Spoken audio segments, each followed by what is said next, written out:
Okay, so this is the behind the scene of my first ever endorsement video here in Saudi Arabia. So itong vlog na to mga buddy ay super important neto para sa akin. Like hanggang ngayon hindi pa rin ako makapaniwala na nagawa ko to. Akalain niyo mga buddy, simpleng pagluluto ko lang tapos sinuportahan niyo ako tapos dinala niyo ako sa isang endorsement dito pa talaga sa Saudi Arabia. Maliit lang to kung titingnan natin pero para sa akin sobrang laking achievement to. At syempre hindi ko to magagawa kundi dahil sa inyo. At syempre dahil doon sa mga kaibigan ko, doon sa mga taong nakapaligid sa akin na willing silang i-push ako doon sa success. Lalong-lalo na kay Sir Dave Anthony Navarro, siya talaga yung lahat na may kagagawan nito. Taglay talaga ni Sir Dave yung totoong definition ng success. Para sa akin kasi, you are successful when you are able to push someone to be successful too. At yan ang gawain ni Sir Dave Anthony Navarro. Anyway, sa shoot na to, kasama ko nga pala si Julio PH. Isang famous na vlogger din dito sa Saudi Arabia. So yun na nga, let's jump to the story of this video. Syempre mga buddy, this is the new thing for me. Sobrang bago lang to para sa akin. And as a first timer, sobrang dami kong mali. Probably para sa iba, this is the unreasonable excuses. Pero believe me mga buddy, hindi ako sanay na binibidyohan ako sa maraming tao. Given na nasa loob ng supermarket yung location namin. Maraming namimili, tapos maraming nakatingin, mga iba't ibang lahi, tapos meron din mga kabayan. Tapos wala pa kaming script na binigay sa amin. So this is the impromptu. Ang instruction lang sa amin is do your best, tapos taasan yung energy. Then during this time, wala na akong pakialam sa mukha ko. I just wanted to finish the shoot.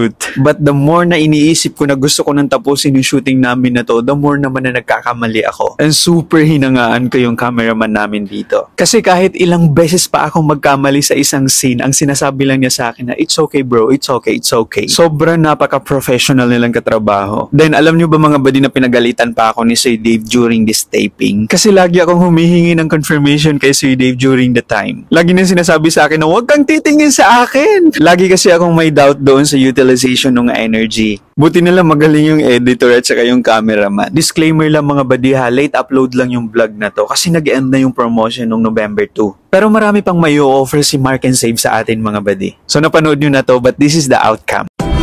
Mga buddy, ako karon diri sa Mark and Save Alcobar para i-check ilahang mega shopping deals. Sugod karon October 30 hangtod sa November 2. Halina! Aloha na jasmine rice na 5 kilo sa halagang 23.99 reals. Mahilig ka ba sa adobo, toyo at suka sa 13.99 reals? Sibuyas ba ang hanap mo? Siyempre sa halagang 2.45. Al-Usra sugar na 5 kilo sa halagang 16.95 real lang. Al-Basayer frozen chicken 10 piraso sa halagang 129.95. Nakapaglaba ka na ba? Tide powder 2.5 kg sa halagang 19.99. Dove soup na paborito natin pampasalubong sa halagang 10.95 reals. Cream silk na pampadulas ng buhok sa halagang 10.99 reals. Mga buddy, naglaba na ba kayo? G-Pass washing machine 7 kg sa halagang 799. Cellphone ba kamo ang hanap mo? Na pang-chat sa jowa mong hindi ka naman pinapahalagahan? Samsung A35 sa halagang 899.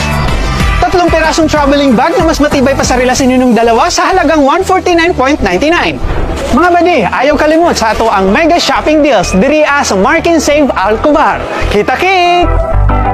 So yun na yung outcome mga buddy. But after the shooting, pumasok kami sa My Hot Pot restaurant. Tapos may na-meet kami dito ng mga kabayan na kumakain. Hindi ko lang maalala talaga yung kanilang mga names. Pero shoutout sa inyo mga buddy. Ang pangalan pala ng restaurant na to ay Happy Farm. Tabi lang to ng Mark and Save. Then pagkatapos dun sa Happy Farm, pumunta naman ako sa Meridian Hotel. Syempre si Sir Dave pa din yung kasama ko. Siya yung driver ko actually. Tatagpuin ko kasi dito si Gerald Hunter. May bibigay daw kasi siya sa akin ng microphone. Kasi sira yung sa akin. Actually almost 2 weeks din akong hindi nakapag-upload ng videos kasi nga wala akong microphone na magamit ko pang voiceover. Tapos nung nalaman ni Gerald Hunter na wala akong microphone, sabi niya mayroon akong microphone na binili ko na hindi ko pa nagamit ever. Tapos ako naman nung una hindi talaga ako nakapaniwala na bibigyan niya ako ng microphone. Tapos sabi niya sa akin, daanan mo ako sa hotel para makuha mo yung microphone. Sobrang genuine ng heart ni Gerald Hunter. Given na second time pa lang namin nag-meet na ito. Doon sa first meeting kasi namin, shake hands lang kami. Hindi pa kami nakapag-usap. Huy! Ganyan na pala yung shake hands ngayon. Pero seryoso, hindi talaga kami nakapag-usap nung first meeting namin. Hindi na rin naman ako nagtagal doon kina Gerald kasi inaantay pa ako ni Sir Dave sa labas. Wala kasi siyang parking. At saka mag-aanong oras na din to. Tapos munta nga kami dito ni Sir Dave kasi nadaanan namin yung workplace ni Oliver, yung kaibigan namin na nag-exit na. Sa May Danube Alcobar, hindi na kasi bumalik yung baklang yun dito eh. Namimiss na namin sobra. May mga pinuntahan pa kami ni Sir Dave that night kaso hindi na ako nakapag-video kasi sobrang pagod na kami. Tapos alam niyo mga alauna na akong dumating sa bahay na madaling araw. araw. Tapos pagdating ko, nanlalata na talaga ako sa pagod. Kasi from duty pa ako, then shooting. Tapos ang dami pa namin pinuntahan ni Sir Dave. Kaya ayun, hilata talaga ako sa higaan pagdating ko. Alam niyo bang hindi na ako nakapagpalit ng damit dyan. Tapos may pasok na naman ako kinabukasan ng maaga. Pero ganito talaga yung buhay. Pinili natin to at saka kailangan natin panindigan.